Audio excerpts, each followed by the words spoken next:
Hello everyone. आज के इस वीडियो में हम बात करने वाले सेट नंबर 13 के वीडियो सॉल्यूशन के बारे में। तो इस वीडियो को एंड तक देखिए और जो भी आपने एक्स्ट्रा चीज़ें नहीं देखा उसको आपको यहाँ पे देखने को मिलेगा। सबसे पहले बात कर लेते हैं कि सेट का कट ऑफ क्या था। तो मेल कैंडिडेट्स के लिए 141.6 मार्क्स और फीमेल कैंडिडेट्स के लिए 113.2 मार्क्स रखा गया था। फर्स्ट क्वेश्चन है कि निम्न को सुमेलित कीजिए। तो चलिए हम यहाँ पे एक करके मैच करते हैं और मैं आपको बता दूं कि इस टाइप का जब भी प्रश्न आता है सबसे पहले आप चारों ऑप्शंस में से उसको उठाइए जो आपको याद है। तो अगर हम यहाँ पे देखें सबसे सभी लोगों को याद होता है ठगी प्रथा का अंत, सती प्रथा का अंत। तो ठगी प्रथा का अंत कर्नल सलीमन, हम कह सकते हैं राजा राम मोहन राय के साथ कर्नल सलीमन मिल करके समाप्त किया था। तो बी का 2 के साथ यहाँ पे मिल रहा है। तो सबसे पहले हम उस ऑप्शंस को देखेंगे। बी का 2 यहाँ पर भी है, यहाँ पर भी है। अब ये तो क्लियर हो गया। और आपको पता है कि बाल विवाह अगर हम बात करें तो बाल विवाह का संबंध हो जाता है एमजे रनाडे के साथ। तो यहाँ पे फर्स्ट का थर्ड के साथ मैच होना चाहिए। तो फर्स्ट का थर्ड ऑप्शन ए मिल रहा है। ठीक उसी तरह से अगर हम यहाँ पे देखें विधवा पुनर्विवाह तो इसको ईश्वर चंद्र विद्यासागर के साथ मैच कर सकते हैं सी का फर्स्ट के साथ। यानी कुल मिलाकर ऑप्शन ए हमारा सही तरीके से मैच कर रहा है। और अक्सर ये क्वेश्चन पूछा जाता है कि पिंडारियों का दमन किसने किया था। तो इसको याद रखना है लॉर्ड हेस्टिंग्स। ठीक है, लॉर्ड हेस्टिंग्स इंपॉर्टेंट है। लॉर्ड हेस्टिंग्स का समय क्या था 1813 से 1823 तक ये थे। सेकंड क्वेश्चन कि इनमें से कौन सा कथन सही नहीं है। चारों ऑप्शंस को ध्यान से पढ़िएगा तो ऑप्शंस डी में मिलेगा राजा राम मोहन राय सती प्रथा के समर्थक थे, जो कि ये गलत है। सती प्रथा के ये विरोधी थे। अगला पॉइंट्स, वर्ष 1993 में शिकागो में आयोजित अंतर्राष्ट्रीय धर्मों की संसद में किसका नाम जुड़ा हुआ है। तो 1993 यहाँ पे दिया गया। एक्चुअली ये पॉइंट्स गलत होना चाहिए, 1893 होना चाहिए। तो 1893 के साथ यहाँ पे कह सकते हैं option C Swami Vivekananda. Option C को टिक करेंगे, स्वामी विवेकानंद। ठीक है, स्वामी विवेकानंद बिल्कुल सही आंसर हो जाएगा। अगला पॉइंट्स क्या, क्वेश्चन नंबर 4 है 1760 में किस युद्ध में अंग्रेजों ने फ्रेंच सेना को हरा करके उसकी शक्ति को भारत में प्रायः समाप्त कर दिया था। 1760 का युद्ध वांडीवास का युद्ध था। वांडीवास किस स्टेट में, तो ये आपका पड़ता है तमिलनाडु में। राजा राम मोहन राय ने किसका विरोध नहीं किया था। तो राजा राम मोहन राय ने पाश्चात्य जो शिक्षा थी इसका विरोध नहीं किया था। 1764 में बक्सर के युद्ध में अंग्रेजों ने किसको पराजित किया। 1764 का जो बक्सर युद्ध था 22 अक्टूबर 1764 का हुआ था और अंग्रेजों ने इसमें अवध के नवाब सुजाउद्दौला को भी पराजित किया, मुगल बादशाह जो थे शाह आलम द्वितीय को भी पराजित किया और बंगाल के नवाब मीर कासिम को भी पराजित किया। तो यहाँ पे राइट आंसर हो जाएगा ऑप्शन डी संयुक्त रूप से। अगला पॉइंट्स क्या है, निम्न में से कौन सुमेलित नहीं है। तो चारों ऑप्शंस को ध्यान से अगर हम देखेंगे तो ऑप्शंस बी यहाँ पे देख सकते हैं रामकृष्ण मिशन की स्थापना स्वामी विवेकानंद ने किया था, ना कि रामकृष्ण परमहंस ने। तो यहाँ पे ऑप्शंस बी जो कि गलत है। चलिए आगे बढ़ते हैं। नेक्स्ट क्वेश्चन क्या कह रहा है, मलिक काफूर के विरुद्ध लड़ने वाले वारंगल के काकतीय वंश के शासक कौन था। तो right answer will be option A Pratap Rudradev. Right, Pratap Rudradev. Krishnadevaraya किस वंश के शासक थे। विजयनगर के जो शासक थे कृष्णदेवराय वो किस वंश से संबंध रखते थे। तो ये तुलु वंश के महान शासक थे। Option C. दिल्ली सल्तनत के किस सुल्तान ने सर्वप्रथम उलेमा एवं खलीफा के प्रभुत्व से स्वयं को मुक्त किया। तो यहाँ पे इस प्रश्न का राइट आंसर क्या होगा, हम ऑप्शन डी को टिक करेंगे अलाउद्दीन खिलजी। मध्यकालीन भारत में अलाउद्दीन खिलजी से संबंधित जो आपको नोट्स दिया गया आप उसको पढ़ लीजिएगा। भारतीय खाद्य प्रसंस्करण प्रौद्योगिकी संस्थान कहाँ स्थित है। तो ये आपका पड़ता है ऑप्शन बी यानी कि Thanjavur Tamil Nadu. Right. Next one, Davis cup किस खेल से संबंधित है। डेविस कप का संबंध हो जाता है टेनिस से। Option B will be right answer. Umtong नदी का संबंध किस राज्य से है। उमटोंग नदी का संबंध मेघालय होगा। Correct answer option C. निम्नलिखित में से कौन सा युग्म सुमेलित नहीं है। तो ध्यान से पढ़िए और बताइए कि कौन सा सुमेलित नहीं है। यहाँ पे कह सकते हैं ऑप्शन डी, जो कि डल झील जो है वो काराकोरम में नहीं पड़ता, पीर पंजाल में पड़ता है। यानी कि right answer will be option D. Karakoram किसका भाग है, तो ये ट्रांस हिमालय का भाग है, जबकि ट्रांस हिमालय के भाग के अंतर्गत नहीं माना जाता है। नेक्स्ट वन क्या है कि निम्नलिखित में से कौन सा कथन असत्य है। तो चारों में से बताइए कि कौन सा कथन असत्य है। तो ऑप्शन डी पे नज़र डालिए। जयलेपला दर्रा, नथुला दर्रा ये आपका पड़ता है सिक्किम में, ना कि हिमाचल प्रदेश में। हिमाचल प्रदेश में हम याद रख सकते हैं सिपकिल्ला दर्रा हो गया, बड़लाचा दर्रा हो गया और रोहतांग दर्रा हो गया। अगला पॉइंट कि छोटा नागपुर पठार की सबसे ऊंची चोटी कौन सी है। बहुत ही सिंपल सा प्रश्न लेकिन बहुत इंपॉर्टेंट है। छोटा नागपुर पठार की सबसे ऊँची चोटी होता है पारसनाथ। धूपगढ़ सतपुड़ा की सबसे ऊँची चोटी गुरु शिखर किसका होता है, अरावली का। अगला points, government of India act 1935 को किसने दास्ता का न्याय अधिकार पत्र कहा था। तो ये बात कही गई थी जवाहरलाल नेहरू जी के द्वारा। D will be a right answer. जलड मरुमध्य से क्या अभिप्राय है? जलड मरुमध्य से क्या अभिप्राय है? तो कह सकते हैं दो महासागरों को विभाजित करने वाले भूमि की संकरी पट्टी को कहा जाता है, option B. Next questions, Maharashtra और कर्नाटक में पश्चिमी घाट क्या कहे जाते हैं या फिर क्या कहलाते हैं? पश्चिमी घाट को हम लोग सह्याद्री के नाम से जानते हैं, ऑप्शन सी होगा बिल्कुल सही आंसर। वाटर पोलो में एक पक्ष में खिलाड़ियों की संख्या कितनी होती है? देखिए पोलो में 4 होते हैं लेकिन वाटर पोलो में 7 होते हैं, यानी राइट आंसर हो जाएगा इनमें से कोई नहीं, ऑप्शन डी। संविधान निर्मात्री समिति के संबंध में निम्नलिखित में से कौन सा मिलान सही नहीं है? तो इस पर आपको नोट्स बहुत पहले दे दिया जा चुका है, तो आप इसको पढ़ लीजिएगा। समिति और उनके अध्यक्ष के साथ यहाँ पे मैच करें तो ऑप्शन बी गलत है, क्योंकि प्रांतीय संविधान समिति के जो अध्यक्ष थे वो कह सकते हैं सरदार वल्लभ भाई पटेल होगा, तो यहाँ पे हम ऑप्शन बी को टिक करेंगे जो कि गलत है। लोक लेखा समिति का गठन भारत में कब हुआ? लोक लेखा समिति का गठन कह सकते हैं भारत सरकार अधिनियम के द्वारा हुआ था, option C will be a right answer.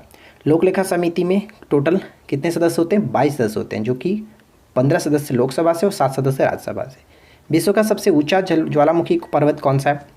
Cotopaxi ज्वालामुखी, जो कि इक्वाडोर में पड़ता है। और इक्वाडोर की राजधानी क्या होता है? इक्वाडोर की राजधानी क्वेटो। पॉलिटिक्स ऑफ चरखा नामक पुस्तक किसने लिखी है? ये प्रश्न बहुत ज़्यादा रिपीट होते रहता है। पॉलिटिक्स ऑफ चरखा लिखा गया जेवी कृपलानी जी के द्वारा। D will be a right answer. मनुष्य की आँख में किसी वस्तु का प्रतिबिंब बनता है, कहाँ पे? तो ये बनता है दृष्टिपटल, जिसको इंग्लिश में हम लोग रेटिना के नाम से जानते हैं। और मानव नेत्र पर जो प्रतिबिंब बनता है उसकी प्रकृति कैसी होती है? वास्तविक और उल्टा होता है, वास्तविक और उल्टा। सूची 1 को सूची 2 के साथ यहाँ पे मैच करना है, तो चलिए मैच करते हैं। एक तरफ लड़ाई है, दूसरी तरफ संबंधित वर्ष है। पानीपत का प्रथम युद्ध अकबर और इब्राहिम लोदी के मध्य 1526 के हुआ, तो ए का 2 के साथ कहाँ पे मिल रहा है? यहाँ पर भी है, यहाँ पर भी है। चलिए उसी तरह से आगे बढ़ते हैं। खानवा का युद्ध की बात करें तो 1527 कह सकते हैं, तो 2 का फर्स्ट ऑप्शन भी बिल्कुल सही है। लेकिन बाकी वो याद रखिएगा, जैसे चौसा का युद्ध जो हुआ था ये आपका 1539 को हुआ, और कनौज का युद्ध 1540 को हुआ था। कनौज के युद्ध को हम लोग बिलग्राम के युद्ध के नाम से भी जानते हैं। नेक्स्ट वन, पृथ्वी के भूपर पट्टी में कौन सा तत्व प्रचुर मात्रा में पाया जाता है?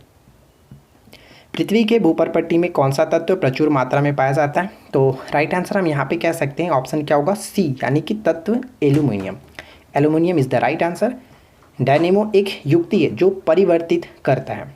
डायनेमो एक युक्ति है जो परिवर्तित करता है, तो यहाँ पे कह सकते हैं ऑप्शन ए, यानी कि यांत्रिक ऊर्जा को विद्युत ऊर्जा में, यांत्रिक ऊर्जा को विद्युत ऊर्जा में डायनेमो कन्वर्ट करता है। पृथ्वी सम्मेलन का दूसरा नाम क्या है?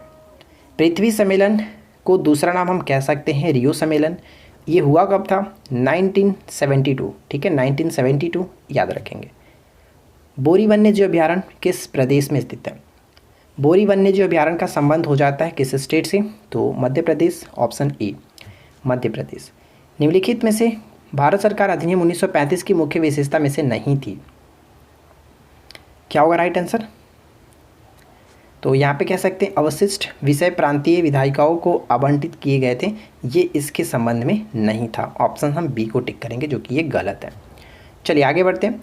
अगला पॉइंट्स की कल्याणकारी राज्य का उद्देश्य क्या है? कल्याणकारी राज्य का उद्देश्य क्या है?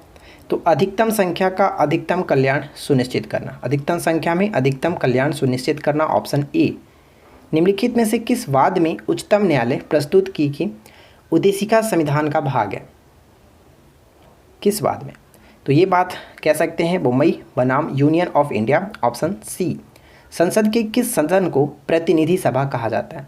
प्रतिनिधि सभा के रूप में हम लोग किसे जानते हैं? लोकसभा को, ठीक है, लोकसभा प्रतिनिधि सभा, या फिर इसको हम लोग निम्न सदन भी कहते हैं। अगला पॉइंट्स क्या है? भारतीय संविधान के किस अनुच्छेद में कहा गया है कि संघ के लिए एक संसद होगी? संघ के लिए एक संसद होगी जो कि राष्ट्रपति और 2 सदनों से मिलकर के बनेगा। तो मैं आपको बहुत बार बता चुका हूँ, सरल आप याद रखेंगे तो यहाँ से 3 प्रश्न याद हो जाएगा। स का मतलब सरल, सरल से हम कह सकते हैं संसद, संसद यानी संसद का गठन 79। र का मतलब राज्यसभा का गठन 80 और ल का मतलब लोकसभा का गठन अनुच्छेद 81। तो इस तरह से याद रख सकते हैं, संसद का गठन 79, ऑप्शन बी करेक्ट होगा। अगला पॉइंट्स, निम्नलिखित कथनों में कौन असत्य है? निम्नलिखित कथनों में कौन असत्य है? तो यहाँ पे अगर हम देखें तो कह सकते हैं राज्यसभा एक अस्थायी सदन है, ये गलत है क्योंकि राज्यसभा एक अस्थायी सदन होता है, तो ऑप्शन सी को टिक करेंगे। अगला पॉइंट्स, भारत का पहला जैव मंडल संरक्षित क्षेत्र कौन सा है? तो भारत का पहला जैवमंडल संरक्षित क्षेत्र नीलगिरी होता है। Option C. मानव शरीर में वसा जमा होती है कहाँ पे? मानव शरीर में वसा जमा होती है कहाँ पे? तो ये जमा होता है आपका वसा ऊतक में। बी ऑप्शन करेक्ट है। वन्यजीव सुरक्षा अधिनियम किस वर्ष लागू किया गया था? वन्यजीव सुरक्षा अधिनियम किस वर्ष लागू किया गया था? तो यहाँ पे हम कह सकते हैं क्या होगा राइट आंसर? ऑप्शन डी, यानी कि वन्यजीव संरक्षण या फिर सुरक्षा कह सकते हैं 1972, ऑप्शन डी। और बाकी के बारे में आपको ऑलरेडी बता चुका हूँ कितनी बार, तो याद रखिएगा। संविधान के किस अनुच्छेद के अंतर्गत न्यायालयों द्वारा संसद की कार्यवाहियों की जाँच करना प्रतिबंधित किया गया? तो इस प्रश्न का राइट आंसर ऑप्शन बी, अनुच्छेद 122। अनुच्छेद 127 का संबंध किससे? तो ये भी याद रखिएगा, अनुच्छेद 127 के कह सकते हैं तदर्थ न्यायाधीशों की नियुक्ति।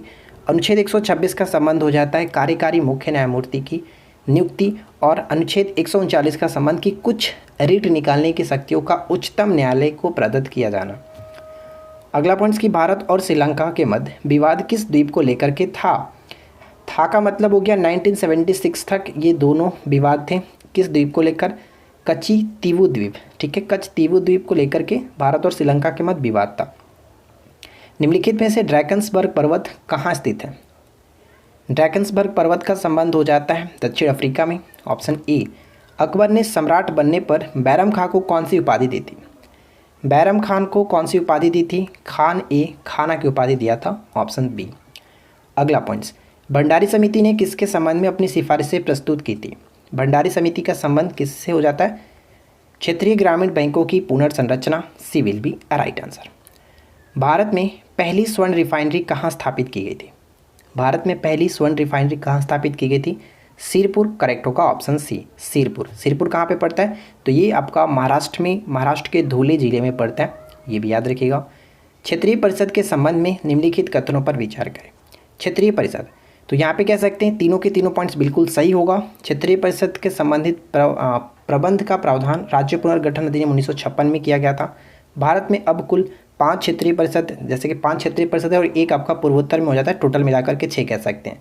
क्षेत्रीय परिषद का गठन राष्ट्रपति के द्वारा किया जाता है, ये भी बिल्कुल सही है।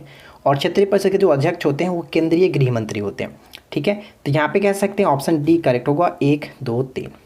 अगला पॉइंट, यदि भारतीय संघ में एक नए राज्य का सृजन किया जाना हो तो संविधान के किस अनुच्छेद में संशोधन करना अनिवार्य होगा? तो ये जो संशोधन करना अनिवार्य होगा पहली अनुसूची में, यानी राइट आंसर ऑप्शन डी, इनमें से कोई नहीं। निम्न में से कौन एक राज्य के नीति निर्देशक सिद्धांतों से सम्मिलित है? कौन सा सम्मिलित है? तो यहाँ पे कह सकते हैं राइट आंसर क्या होगा? हम ऑप्शन किसे टिक करेंगे? ऑप्शन ए को, यानी कि राज्य देश के पर्यावरण के संरक्षण और संवर्धन का प्रयास करेगा। जैसे आपको पता है कि अनुच्छेद 48 के क में कहा गया राज्य के नीति निर्देशक सिद्धांत। अगला पॉइंट्स कि अल्फा केरेटिन नामक प्रोटीन उपस्थित होता है। अल्फा केरेटिन, तो ये होता है त्वचा में, ऑप्शन बी त्वचा में। चालुक्य शासक पुलकेशिन द्वितीय ने संबंधित शिलालेख कौन सा है? पुलकेशिन द्वितीय से संबंधित शिलालेख कौन सा है? एहोल शिलालेख, जो कि इसकी कीर्ति किसकी थी? रवि कीर्ति, ठीक है, रवि कीर्ति ने इनको लिखा था। अगला पॉइंट्स की केल्विन ताप पर स्केल का पानी का क्वथनांक। पानी का क्वथनांक का मतलब क्या होता है? कुछ लोग कंफ्यूज होते हैं क्वथनांक और हिमांक में। तो हिमांक का मतलब जमना होता है, क्वथनांक का मतलब उबलना यानी बॉइलिंग पॉइंट। तो आपको पता है कि 100 डिग्री सेल्सियस पे पानी उबलता है, और सेल्सियस को अगर हमें केल्विन में कन्वर्ट करना होगा तो 273 इसमें जोड़ देंगे, तो 273 जोड़ देंगे तो यानी 373 केल्विन। ऑप्शन डी बिल्कुल सही आंसर होगा। निम्नलिखित में से कौन पुष्प का एक भाग नहीं है? पुष्प के भाग के रूप में दलपुंज, पुमांग, जयांग आते हैं, लेकिन पर्णवृत्त नहीं आता, यानी C will be a right answer. अगला पॉइंट्स, भारतीय उपमहाद्वीप मूलतः एक विशाल भूखंड का भाग था जिसे कहा जाता है, इसे हम लोग गोंडवाना लैंड के नाम से जानते हैं, बी करेक्ट होगा। मुगल काल में सर्वप्रथम किस शहर में अंग्रेजों ने अपने कारखाने स्थापित किए थे? सर्वप्रथम, तो आपको पता है कि इनका क्रम क्या था? सुर में बक आपको याद कराया था, सुर में बक। तो सबसे पहले सूरत, मद्रास, बम्बई और कलकत्ता, ये 4 क्रम था। तो सबसे पहले सूरत में, ऑप्शन डी होगा राइट आंसर। कर्नाटक संगीत का पितामह किसे कहा जाता है? कर्नाटक संगीत का पितामह पुरंदरदास, सी राइट आंसर है, राइट। अगला पॉइंट्स, दूरदृष्टि दोष वाले व्यक्ति के संबंध में निम्नलिखित कथनों में से कौन सा कथन सही नहीं है? ध्यान दीजिएगा, नहीं है। तो चारों पॉइंट्स को अगर अच्छे से पढ़ेंगे तो हम यहाँ पे देखेंगे ऑप्शन डी जो कि गलत है, क्योंकि दूरदृष्टि दोष को दूर करने के लिए हम लोग उत्तल लेंस का प्रयोग करते हैं, ना कि अवतल लेंस का, इसलिए यहाँ पे ऑप्शन डी जो कि गलत दिया गया। नेक्स्ट वन है कि बौद्धों के विश्वास के अनुसार गौतम बुद्ध का अगला अवतार किसे माना जाता है? गौतम बुद्ध का अगला अवतार मैत्रेय, सी राइट आंसर होगा। केंद्रीय कर्मचारियों के वेतन पुनरीक्षण हेतु सिफारिश देने के लिए छठे वेतन आयोग के अध्यक्ष कौन थे? तो यहाँ पे हमारा राइट आंसर हो जाएगा ऑप्शन बी, यानी कि BN श्री कृष्ण, BN श्री कृष्ण। अगला पॉइंट देखिए, प्रथम मैसूर युद्ध किनके बीच लड़ा गया था? प्रथम मैसूर युद्ध का संबंध किसके साथ होगा? तो ब्रिटिश और हैदर अली के मध्य, ऑप्शन बी को टिक कर सकते हैं। नेक्स्ट क्वेश्चन देखिए, अगला प्रश्न ये कह रहा है कि बंधुआ मजदूर उन्मूलन अधिनियम संसद में कब पारित किया गया था? बंधुआ मजदूर उन्मूलन अधिनियम संसद में कब पारित किया गया था? 1976, ऑप्शन बी को टिक करेंगे। नेक्स्ट क्वेश्चन है कि किस तरंग का तरंगदैर्घ्य कम और प्रकीर्णन अधिक होता है?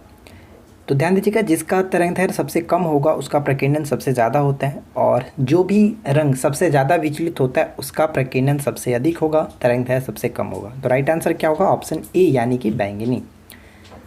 नेक्स्ट वन है कि निम्नलिखित मुगल शासकों में से किसे प्रिंस ऑफ वेल्डर्स के नाम से पुकारा जाता है? तो प्रिंस ऑफ वेल्डर्स के नाम से पुकारा जाता है शाहजहाँ को, C will be right answer. Next one है कि सम्राट अकबर ने निम्नलिखित में से किस महल का निर्माण फतेहपुर सीकरी में करवाया था? फतेहपुर सीकरी में पंचमहल का निर्माण, सी यहाँ पे राइट आंसर है। निम्न में से फिजियोक्रेट कौन थे? फिजियोक्रेट कौन थे? तो मुक्त व्यापार करने वाले पक्षधर फ्रांसीसी व्यापारी को कहते थे फिजियोक्रेट।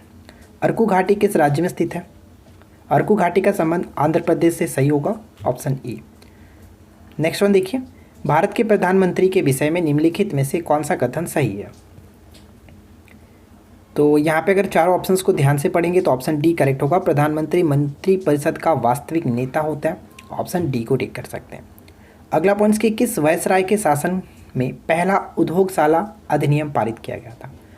प्रथम उद्योगशाला अधिनियम 1881 में पारित हुआ था और 1881 का संबंध लॉर्ड रिपन से होगा। तो राइट आंसर ऑप्शन डी को टिक करेंगे, इनमें से कोई नहीं। प्रारंभिक शिक्षा का अधिकार किस अनुच्छेद में है? प्रारंभिक शिक्षा का अधिकार अनुच्छेद 21 के क, ऑप्शन ए। जीवाणु के वातावरण के जीवित भाग को किस नाम से जानते हैं? जीवाणु के वातावरण के जीवित भाग को हम लोग किस नाम से जानते हैं? जैविक कारक, सी यहाँ पे करेक्ट होगा, जैविक कारक। खाद्य श्रृंखला द्वारा घातक रसायनों की निरंतर बढ़ती मात्रा क्या कहलाती है? इसे हम लोग जैव सांद्रण कहते हैं, ऑप्शन बी जैव सांद्रण। नेक्स्ट क्वेश्चन की भारत के पूर्व अटॉर्नी जनरल सोली सोराबजी का 30 अप्रैल 2021 को निधन हो गया। उन्हें भारत के अटॉर्नी जनरल के रूप में पहली बार कब नियुक्त किया गया था? तो सी यहाँ पे करेक्ट होगा, 1989 में। 30 अप्रैल को आयुष्मान भारत दिवस के रूप में भी मनाया जाता है, तो ये भी आपको याद रखिएगा, आयुष्मान दिवस कह सकते हैं। भारत के 75वें स्वतंत्रता दिवस की थीम क्या थी? भारत के 75वें स्वतंत्रता दिवस, राष्ट्र पहले हमेशा पहले। निम्नलिखित में से कौन सा देश टोक्यो ओलंपिक में पदक तालिका कह सकते हैं, पदक तालिका में शीर्ष पर रहा? तो पदक तालिका में शीर्ष पे रहा था संयुक्त राज्य अमेरिका, और सेकेंड रैंक पे रहा था चाइना, थर्ड रैंक पे रहा था जापान। भारत की रैंकिंग इसमें 48 रही है, ये याद रखना है। प्रधानमंत्री आवास योजना का उद्देश्य बताइए कि सभी के लिए आवास प्रदान करना है। कब तक? तो राइट आंसर हो जाएगा ऑप्शन सी, 2022 तक, ऑप्शन सी। हाल ही में बलबीर सिंह का निधन हो गया, वह एक थे बलबीर सिंह। तो बलबीर सिंह का संबंध हो जाता है हॉकी प्लेयर से, ऑप्शन सी हॉकी खिलाड़ी थे। हाल ही में केन विलियमसन को सर रिचर्ड हैंडली पदक से सम्मानित किया गया था। केन विलियमसन किस देश के लिए क्रिकेट अंतर्राष्ट्रीय खेलते हैं? तो यहाँ पे करेक्ट आंसर होगा option B New Zealand, B option correct है, न्यूजीलैंड। निम्नलिखित में से किस राज्य को भारत की पहली फ्लोटिंग LNG स्टोरेज और रीगैसिफिकेशन यूनिट मिली है? तो किस राज्य को? तो महाराष्ट्र यहाँ पे करेक्ट होगा, ऑप्शन ए। अगला पॉइंट्स, भारत सरकार ने संस्कृत सीखने के लिए उपयोगकर्ताओं को सक्षम करने के लिए नामक एक मोबाइल एप्लीकेशन लॉन्च किया। किस नाम से मोबाइल एप्लीकेशन लॉन्च किया गया? लिटिल गुरु नामक एप्लीकेशन लॉन्च किया गया। हाल ही में पीयूष गोयल ने किसके लिए ई संता ई मार्केट प्लेस लॉन्च किया, का उद्घाटन किया, किसके लिए? तो यहाँ पे कह सकते हैं ऑप्शन बी होगा एक्वा किसान, ऑप्शन बी करेक्ट होगा। हाल ही में चक्रवात चक्रवात सेरोजा ने किसको हिट किया, किस देश को हिट किया? तो यहाँ पे करेक्ट आंसर होगा ऑप्शन सी, ऑस्ट्रेलिया। ऑस्ट्रेलिया को टिक करेंगे। अगला पॉइंट्स देखिए, नोरा अल मथुरासी किस देश की पहली महिला अंतरिक्ष यात्री हैं? तो ये संयुक्त अरब अमीरात। सी विल बी राइट आंसर। निम्नलिखित में से किसे छत्तीसगढ़ वीरानी पुरस्कार पहले संस्करण के लिए चुना गया? तो द्युति चंद। सी करेक्ट होगा द्युति चंद। केंद्रीय शिक्षा मंत्री रमेश पोखरियाल निशंक ने बताइए कि किस नाम से दुनिया का पहला माइक्रो प्रोसेसर आधारित विस्फोटक ड्रेस डिटेक्टर लॉन्च किया? तो नैनो स्नीफर कह सकते हैं, नैनो स्नीफर। बाराका परमाणु शक्ति संयंत्र बताइए कि किस देश में स्थित है? बाराका संयुक्त अरब अमीरात। ऑप्शन ए करेक्ट होगा। नेक्स्ट क्वेश्चन कि विश्व स्वास्थ्य दिवस 2021 हर साल मनाया जाता है? तो विश्व स्वास्थ्य दिवस प्रत्येक वर्ष 7 अप्रैल को मनाया जाता है। Option D. आईओसी के बिलीव इन स्पोर्ट अभियान के लिए किसे एथलीट राजदूत नियुक्त किया गया? तो पीवी सिंधु के साथ साथ मिशेल ली। ऑप्शन यहाँ पे सी को टिक करेंगे। ए और बी दोनों करेक्ट होगा। हाल ही में गोपाबंधु संविधिका स्वास्थ्य बीमा योजना लॉन्च किया। गोपबंधु संविधिका स्वास्थ्य बीमा योजना किसने लॉन्च किया? तो यहाँ पे कह सकते हैं उड़ीसा गवर्नमेंट, बिल्कुल सही होगा। भारतीय जिम्नास्ट कौन है जिसने एशियाई कोटे के माध्यम से टोक्यो ओलंपिक के लिए क्वालिफाई किया? तो इनका नाम हो जाता है प्रणीति नायक। ठीक है, प्रणीति नायक। सत्यजीत रे की पुस्तक अनदर डजन स्टोरीज का बांग्ला में से अंग्रेजी में अनुवाद किसने किया? बांग्ला से अंग्रेजी में अनुवाद किया गया इंद्रानी मजुमदार। जल के प्राकृतिक संसाधनों को पुनर्जीवित करने, पुनर्ग्रहण करने और संरक्षण हेतु पर्वत धारा योजना किस स्टेट ने स्टार्ट किया? पर्वत धारा योजना, तो ये आपका हिमाचल प्रदेश बिल्कुल सही आंसर होगा। अगला पॉइंट्स, यूनेस्को विश्व प्रेस स्वतंत्रता पुरस्कार 2021 से किसे सम्मानित किया गया? तो मारिया रेसा, जो कि ये फिलीपींस की पत्रकार है। हाल ही में किस देश की कंपनी स्टेरोलॉन्च ने दुनिया का सबसे बड़ा हवाई जहाज़ का सफल उड़ान परीक्षण किया? स्टेरोलॉन्च, जो कि इस हवाई जहाज़ का नाम रखा गया है रॉक, रॉक रखा गया, और ये अमेरिका से संबंध रखता है। Option D. किस देश ने भारत को P-8I पेट्रोल विमान की बिक्री को मंजूरी दी है? P-8I पेट्रोल विमान की मंजूरी दी है अमेरिका, और अमेरिका की जो कंपनी है बोइंग कंपनी कह सकते हैं। नासा के अंतरिक्ष यान पार्कर सोलर प्रोब ने किस ग्रह के एक प्राकृतिक रेडियो सिग्नल की खोज की है? वेनस यानी कि शुक्र ग्रह। हाल ही में BSF के महानिदेशक कौन नियुक्त हुए? तो पंकज कुमार सिंह। Option C Pankaj Kumar Singh. हाल ही में किस राज्य की 2 महिलाओं को शिल्प के विकास में उनके उत्कृष्ट योगदान मधुर फ्लोर मैट के निर्माण के लिए राष्ट्रीय हस्तशिल्प पुरस्कार दिया गया? तो यहाँ पे हम कह सकते हैं करेक्ट आंसर क्या होगा? ऑप्शन ए बिल्कुल सही आंसर होगा, Paschim Bengal. Option A right answer है, पश्चिम बंगाल। अगला पॉइंट्स क्या बनता है? नेक्स्ट क्वेश्चन बनता है कि 150 मीटर लंबी एक रेलगाड़ी 500 मीटर लंबे एक पुल को पार करने में 30 सेकंड का समय लेती है। यानी कि इन दोनों को जोड़ देंगे तो 650 को पार करने में 30 सेकंड का समय लेती है। ठीक उसी तरह से आगे बढ़ते हैं। 370 मीटर लंबे प्लेटफॉर्म को पार करने में कितना समय लगेगी? 370 को हम यहाँ पे इसके साथ जोड़ देंगे तो कितना हो जाएगा? 520। तो इसको मान लेते हैं 1 सेकेंड। यानी 10 से 10 खत्म, 13 चौका 52, 13 पंचे 65, 6 पच्चे 30, 6 चौका 24, यानी x की जो वैल्यू होगी वो 24 सेकेंड बिल्कुल सही आंसर होगा। नेक्स्ट क्वेश्चन बनता है कि 12 मीटर लंबे, 9 मीटर चौड़े और 8 मीटर ऊंचे कमरे में रखी जा सकने वाली सबसे लंबी छड़ की लंबाई क्या होगी? तो यहाँ पे हम कह सकते हैं कि आयत का विकर्ण निकाल सकते हैं, यानी घनाभ का विकर्ण निकाल सकते हैं। ये भी कह सकते हैं L square B² plus H²। ठीक है, घनाभ का विकर्ण। तो 12 का स्क्वायर 144 प्लस 9 का स्क्वायर 81 और H यानी कि जो ऊंचाई है 8 का स्क्वायर 64। तो इन सभी को जोड़ेंगे तो 289 किसका होता है? 17 का, यानी राइट आंसर सी हो जाता है। नेक्स्ट क्वेश्चन है कि 120 छात्रों की औसत प्राप्तांक 35 है। उत्तीर्ण हुए जो छात्र हैं उनका 39 और अनुत्तीर्ण जो छात्र यानी फेल जो है उनका 35 है। तो इस क्वेश्चन को हम लोग एलिगेशन मेथड से भी बना सकते हैं। जो दोनों का है वो बीच में रख लेते हैं, और जो पास हुआ है यहाँ पे कितना है? पास होने वाले का एवरेज 39 और जो फेल हुए उनका 15। तो यहाँ पर अगर हम निकालेंगे तो ये कितना हो जाएगा? 20। इसमें से इसको हटा लेंगे और इसमें से इसको हटाएंगे तो 4। ठीक है, तो इनका जो रेशियो बन जाएगा वो 5:1। टोटल कितने छात्र थे? 120। हमें बताना क्या कितने छात्र उत्तीर्ण हुए, यानी पास होने वाले ये हैं तो इनको ऊपर लेते हैं, बाकी टोटल नीचे। तो 20 छक्के आपका होता है 120 से 20 25 100, यानी टोटल पास होने वाले छात्र जो थे वो 100 छात्र थे 120 में से। चलिए आखिरी प्रश्न भी देख लेते हैं क्या क्वेश्चंस कह रहा है कि 12 सेंटीमीटर भुजा वाले किसी घन को 3 सेंटीमीटर भुजा वाले घनों में विभाजित किया जाए तो कितने घनों की संख्या होगी। तो कुछ नहीं करना है, 12/3 यानी 4 और 4 का क्यूब कर लीजिए, 64 हो गया करेक्ट आंसर। ठीक है, राइट आंसर ऑप्शन बी। तो उम्मीद करता हूँ कि आप लोगों को सेट नंबर 13 का अच्छे तरीके से कंप्लीट हो गया होगा। चलिए मिलते हैं नेक्स्ट क्लास में। Thanks for watching.